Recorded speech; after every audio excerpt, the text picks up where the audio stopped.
Hello guys, ഇന്ന് വെള്ളിയാഴ്ചയാണ്.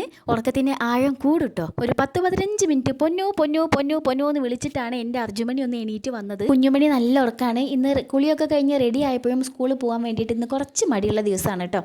പിന്നെ നാളെയും മറ്റേ സ്കൂളൊന്നും ഇല്ലല്ലോ എന്നൊക്കെ പറഞ്ഞ് സോപ്പിട്ട് പതപ്പിച്ച് സ്കൂളിലേക്ക് പറഞ്ഞു വിട്ടു. അതിനുശേഷം ഞാനും കുഞ്ഞുമണിയും കൂടെ ഒന്ന് അമ്പലത്തിൽ പോയിട്ടോ. അമ്പലത്തിൽ പോയി വന്നപ്പോൾ ലാലേട്ടൻ്റെ പാട്ട് വേണം. ഇപ്പോൾ 3-4 ദിവസമായിട്ട് മോഹൻലാലിൻ്റെ പാട്ടിൽ കൂടിയിരിക്കുകയാണ്. അപ്പോൾ അത് വെച്ച് കൊടുത്തിട്ട് ഞാൻ ചായ കഴിക്കാനിരുന്ന് കഴിഞ്ഞാൽ പിന്നെ വീഡിയോ എടുക്കാൻ മറന്നു പോകട്ടോ. ലാസ്റ്റ് ഒരു പീസേ ഉള്ളൂ. ഇന്ന് ഗോതമ്പ് ദോശ ആയിരുന്നു കേട്ടോ. അപ്പോൾ അത് കഴിച്ചു. ഇന്ന് കുഞ്ഞുമണിക്ക് വൈറ്റമിൻ എ കൊടുക്കേണ്ട ദിവസമാണ് കേട്ടോ. അപ്പോൾ ഞാനും കുഞ്ഞുമണിയും കൂടെ അംഗനവാടി പോയി വൈറ്റമിൻ കൊടുത്തു കഴിഞ്ഞിട്ട് മലന്ന് കിടക്കുന്നുണ്ട്, ഇനിയും വേണമെന്നും പറഞ്ഞിട്ട് പിന്നെ വാശി പിടിക്കാൻ തുടങ്ങി കേട്ടോ. അപ്പോൾ നേഴ്സുമാർ പറഞ്ഞു അമ്മയും കുട്ടിയും കൂടെ വേഗം വണ്ടി വിട്ടോളിന്ന്. അപ്പോൾ ഞങ്ങൾ നേരെ പോന്നു. കയ്യിലൊരു പഴം കൊടുത്തപ്പോൾ ഏകദേശം സെറ്റായിട്ടോ. വൈറ്റമിന് പകരം സൂചിയാണെങ്കിൽ ഇപ്പോൾ എപ്പോൾ വീട്ടിലെത്തിയെന്ന് ചോദിച്ചാൽ മതി കേട്ടോ. ഉച്ചവർക്കൊക്കെ കഴിഞ്ഞ് എണീറ്റപ്പോഴേക്കും അർജു വന്നിട്ടുണ്ടായിരുന്നു കേട്ടോ. ഇന്ന് സ്കൂളിൽ സ്ട്രൈക്ക് ആയത് കാരണം നേരത്തെ സ്കൂൾ വിട്ടു. അപ്പോൾ രണ്ടാൾക്കും പഴമൊക്കെ പുഴുങ്ങി കൊടുത്തു. പിന്നെ അമ്മ മുദ്രയിൽ മുട്ടയൊക്കെ ചിക്കിയിട്ടിട്ട് ഒരു സംഭവം ഉണ്ടാക്കിയിട്ടുണ്ടായിരുന്നു കേട്ടോ. കട്ടൻ ചായയും അതും കൂടെ കുടിച്ചു.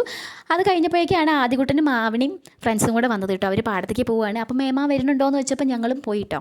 ആദ്യകുട്ടനെ എൻ്റെ വീഡിയോസിലൊക്കെ കണ്ടിട്ടുണ്ടാവും, പക്ഷേ ഇവർ രണ്ടുപേരും കണ്ടിട്ടുണ്ടാവില്ല. ഇത് അബി, അത് അനു. ഇത് അനു, അത് അബി. എന്തായാലും നമ്മുടെ ചെക്കന്മാർ തന്നെയാണ്. അങ്ങനെ സ്ഥിരം കളിക്കാറുള്ള വെള്ളത്തിൻ്റെ അവിടെ എത്തിയിട്ടോ. അവിടെ എത്തിക്കഴിഞ്ഞാൽ പിന്നെ എൻ്റെ വായിക്കൊരു റെസ്റ്റും ഇല്ല. കയറുന്നത് വരെ പാട്ട് പാടിക്കൊണ്ടേയിരിക്കണം, എന്നാലും കയറില്ല കേട്ടോ. അല്ല, അവരെ പറഞ്ഞിട്ട് കാര്യമില്ല. ഇങ്ങനെ തെളിഞ്ഞ വെള്ളം കാണുമ്പോൾ നമുക്കൊന്ന് കാല് നനയ്ക്കാൻ തോന്നുകയൊക്കെ ചെയ്യും.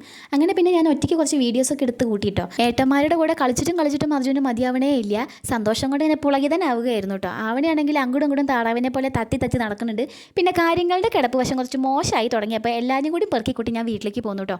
പൊന്മേനെ പോലെ മുങ്ങി കളിക്കുകയായിരുന്നു. എന്നിട്ട് തണുക്കണോ പോലും. അവനോടും ഏട്ടന്മാരോടും ബൈ ബൈ വന്നിട്ട് വീട്ടിലെത്തിയപ്പോഴേക്കും അമ്മ നല്ല പഴുത്ത ഓമക്കായ മുറിച്ച് വെച്ചിട്ടുണ്ടായിരുന്നു കേട്ടോ. അപ്പോൾ ഞങ്ങൾ മൂന്നാളും അത് വേഗം എടുത്ത് അകത്താക്കി. അപ്പോൾ ഇത്രയേ ഉള്ളൂ. ഞാൻ അടുത്ത വീഡിയോയിൽ കാണാം. ടാറ്റാ.